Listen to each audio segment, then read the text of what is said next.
I'm your host, Sal Mercogliano. Welcome to this episode of What's Going On with Shipping on the road in Wilmington, North Carolina. I am attending the North American Society for Oceanic History, which means I am not in New York City at the Marine Money Week conference. And let me be clear, there's no difference between two conferences as much as the North American Society for Oceanic History versus the Marine Money Week. I am pretty sure Marine Money Week has a lot more to do and a lot more money to spend than a group of maritime and naval historians. However, it does make me want to talk about what is going on because Marine Money Week is a huge event. It's the intersection of big banking and big shipping. And front and center this year, as reported by G-Captain, is the enormous profits the maritime industry is making. There's little doubt that the industry has been pumping in a lot of money. And the consensus among the shipping companies are that those profits are being viewed by the American public as the companies fleecing those people.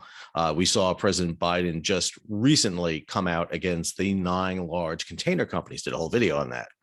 But what the shipping companies are saying is they're using those profits to reduce debt, invest in people, and find new opportunities to reduce climate change. So most experts are remaining pretty bullish on the industry despite a lot of worries with the economy. If you've been following shipping stocks recently, there was a great interview Jay Mintzmeyer did with Vonheim, where he talks about the fact how shipping stocks have been doing great, and then all of a sudden they just took a huge tumble. Saw it across the boards. Recent story by Greg Miller on FreightWaves also talks about them. But there's a lot of people who are looking at this and the fears of the economic slowdown, but they find optimism, and it's in 2 reasons. One is in the geopolitical risk that's going on around the world. You know, one of the things we're seeing that while we're seeing issues of war in the Black Sea, ships traveling further, lockdowns and congestions, we haven't seen a reduction in overall shipping capacity. Matter of fact, what we see is cargo moving at record rates. Look at the port reports coming in from just U.S. container ports in the first half of 2022 so far. The other thing that we see, and this is really across the board in all the shipping sectors, except for containers right now, is that very few executives and very few companies are investing in new ships. Containers are the opposite. You see a lot of building going on in containers, but not in bulk vessels, not in tankers, not in a lot of vessels.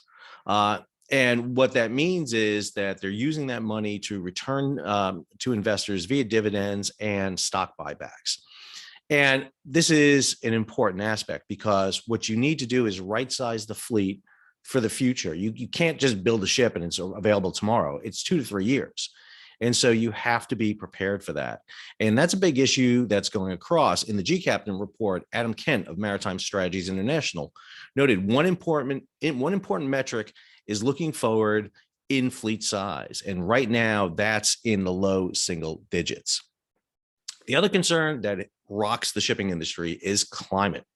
Climate is the one that's getting them. There's something referred to as environmental, social, and corporate governance, ESG. And these ESG issues are really hitting companies in a way they didn't expect to see. The amount of interest in this climate change and climate issues is overwhelming them. And the focus on it is eating up a lot of time. And matter of fact, more so than you would think. It's probably more of a focus on climate than, for example, the war in Europe and the issues. And one of the questions you have to ask is, are we going to put forward climate change issues first or feeding people in places like Africa and others? If we're pushing climate emissions, is that going to force vessels to be scrapped, taken out of service when they may be needed to lift food from longer distances because of the inavailability, to get grain out of Ukraine to places like Africa and Asia? So a major concern. Other aspects we have in here was a great talk by a major player in shipping, a person by the name of Andres Soham Poe. He's the chairman of the BW Group of Shipping. And one of the things that Soham Poe talked about was the focus on geopolitical tensions around the world, which he says is, quote, playing out like a bad movie. And I have to agree with him on this. I just got a chance to do a talk recently to some high-level government and military executives. And one of the things I highlighted was Peter Zehan's latest book, Greg Easterbrook, Bruce Jones's books, which look at shipping and geopolitics. And the big concern is what is happening around the world and the stability of shipping. Showman Poe says this: I'm very positive about the shipping output. I'm very worried about the world. He talks about the fact that our incredible economic machine we've created over the past several decades is built on the back of cheap energy, cheap money, and low cost labor. And now those systems is experiencing a period of unbelievable stress. Lars Jensen, CEO at Vespucci Maritime, I just posted a video that I did a panel with him and Bruce Jones, as a matter of fact. And one of the concerns has to be the loss of freedom of the seas. The greatest concern for ocean shipping is that the world's shipping lines become contested. One of the things that we've had since post-World War II, and more so since the fall of the Soviet Union, is open sea lines of communication. And the fact that ocean travel around the world is largely unburdened and open. Yeah, you've had a few instances, piracy off the east coast of Africa and a few others, but largely wide open. You've had instances in the Persian Gulf and other areas. But if you lose that freedom to move shipping around the world, it's going to have a major impact on the ability of the world to deliver cargo. And that's the great instability that's kind of hanging out there. Lars Jensen talks about it. Bruce Jones talks about it. Greg Easterbrook talks about it. And Peter Zehan talks about it. So Showman Poe goes on to talk about that he's bullish on shipping, not because of the normal economic indicators, but because shipping is a, quote, play on the dislocation of demand.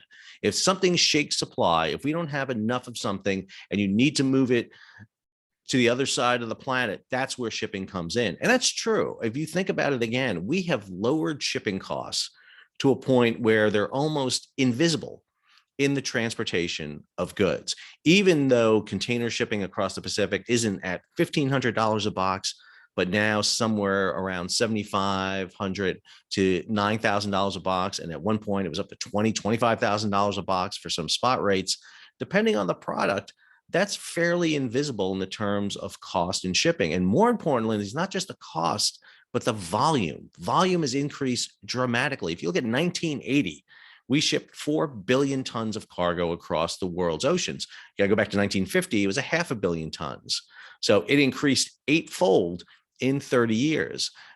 Fast forward today, we're probably at the cusp of 12 billion tons. We increased 3-fold over 40 years. So yeah, the rate is slowing down, but it is a huge volume. And disruptions in the shipping chain, when that happens, and we saw that in 2008 with the global recession, we saw it in 2020 with COVID, and now we're rebuilding back up again. But this becomes a problem, especially when we start talking about the transportation of energy and food. You go on here and you look at the challenges facing the shipping industry. You have big macro environmental issues, you have social issues, but at the same time, as Showman Poe mentions, you have to be looking at other countries around the world and how they're using shipping to their advantage. He had a quote in there, or statistic, I should say, that was really mind-boggling. In 2018 and 2019, 2 years, China produced more cement than the United States did in the entire 20th century. Think about that for a second. 2 years, 2018, 2019, more cement than the US produced in an entire century. And you go back to that century and you think about things like dams and subways and highways and skyscrapers and just the amount of concrete that was used in the United States in the 20th century. It's fairly mind-boggling.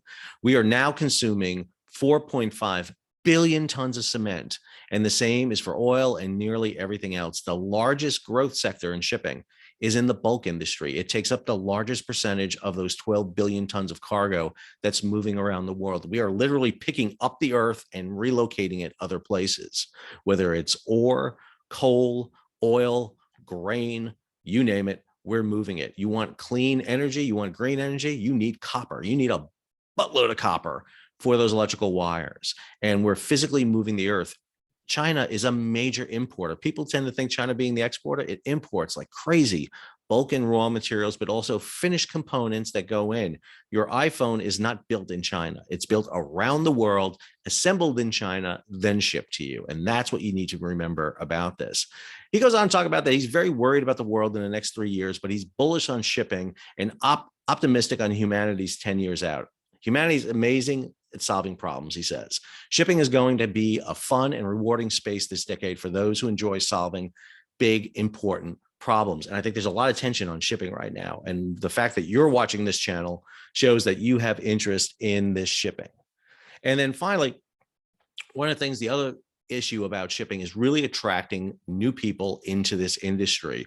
I look at my demographics on this channel and it skews to the older side, but we do have a healthy younger group that watches this channel. And one of the reasons I love doing this channel is I want to talk about opportunities in the shipping industry. At my university, Campbell University, I tell my students all the time, there are opportunities out there for you. You don't have to have a merchant marine license. You don't need to be a deck officer. You don't need to be an engineer. There are amazing opportunities. I tell my historians, you are probably better at business than some business people are in looking at the big picture.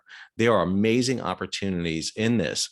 And there was a quote here that was given by Hamish Norton, the president of Star Bulk Carriers. We have a lot of work to do and big problems to solve. We can't do this alone. We need to lean into the talent side of the equation. We need to attract more and young, motivated people. And I agree with that entirely. I hope you enjoyed today's episode. If you did, subscribe to the channel, hit the bell so you'll be alerted about new videos as they come out. Give it a thumbs up, leave a comment, share it across social media. And if you can, contribute to the Patreon page or hit the super thanks button there. And it allows me to continue to develop this channel. And most importantly of all, not teach summer school, because I don't want to teach summer school anymore. I'd much rather report on global shipping and develop what's going on with shipping into the major YouTube shipping channel. Well, that's it for Sal in beautiful Wilmington, North Carolina. I'm going to be back at home base here later on this week for future episodes. And until then, this is Sal signing off.